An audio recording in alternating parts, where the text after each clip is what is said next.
Right.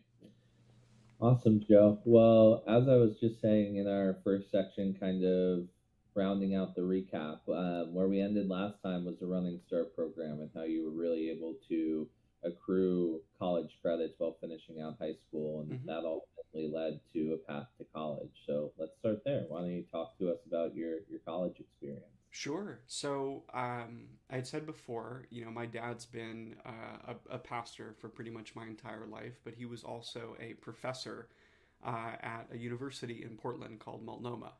Um, I really didn't think growing up that I would go to the school my dad taught at. I had actually had my sights set on WSU and got all the way through the application process. And I think I literally remember an email with a big red button in the middle that said, like, you click here and you accept the full, responsibility of being a WSU student. And at the time, I would have said that it really felt to me like I was being led towards Multnomah. Um, Now, using today's language, I don't know that I would talk about this the same way, but at the time, I talked about it as a leading of the Holy Spirit.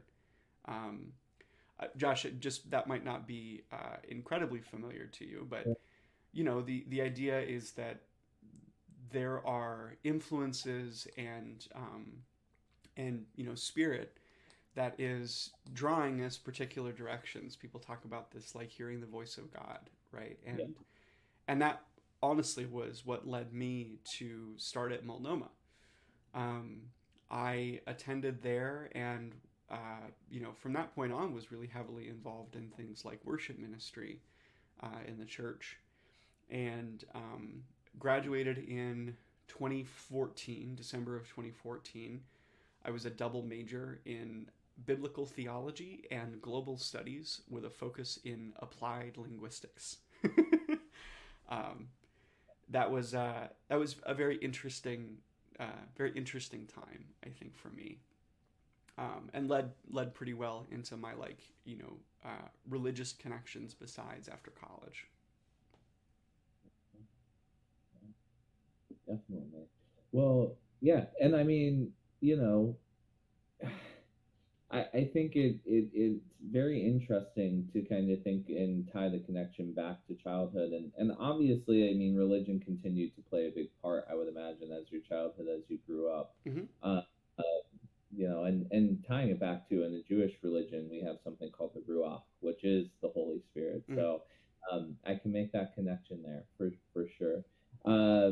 But I wanted to just talk about, like, the college connection, and also going to a school that your dad was teaching at.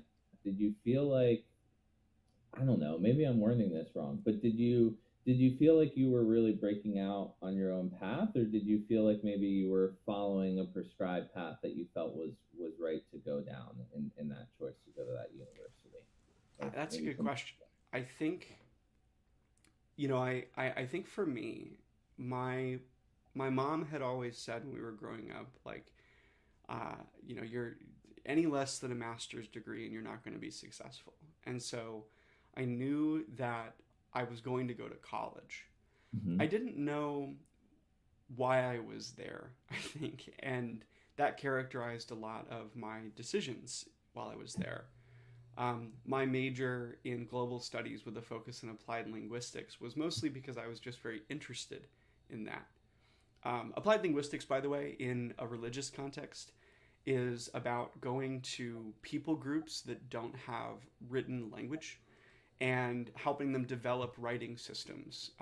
In the Christian context, it's specifically about being able to create translations of the Bible in their language. And to support that, I attended um, a, a program through Trinity Western University, I think it was called, in Surrey, BC, Okay. so up in Canada. That whole time, I don't think I was really thinking too hard about whether or not that was something that I decided. I remember distinctly feeling that sense of, you know, making my own decisions. But thinking back on it, a lot of that was informed by people in my life who I considered authority, right? Mm. My mom had told me, you have to go to college. I think even the choice of major was because of the director of that program, who recommended that to me in a college fair as we were going through the admissions process. And, thinking back, I do feel as though there was some level of influence over those decisions for me. Hmm. I don't think that means they weren't my choices, right? I don't want to abandon the idea that I decided for myself, but I'm also thinking about myself as a, 18, 19-year-old guy, and how much agency and choice I really felt I had at the time, you know. Again, I don't think that means that I like didn't choose, but Yeah. I think you get what I mean.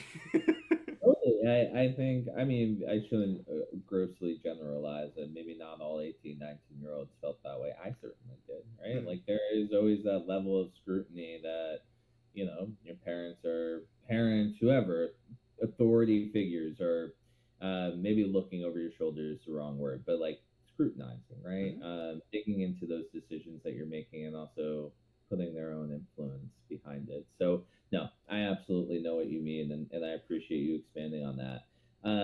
Also, I appreciate you going into what applied linguistics is in terms of how you were studying it, and in terms of Sure. the way Yeah, your schools. that Yeah, was a lot of fun. Like I remember there was one class called, I think it was called Intro to Phonology, or maybe just Phonology. yeah. We were given phrases in a language that we weren't allowed to study, and their English translations. Hmm. And just on those two things, we were taught to figure out the grammar structure of those languages, which was of that language, which is fascinating. Yeah. Um, I think I put this in the notes.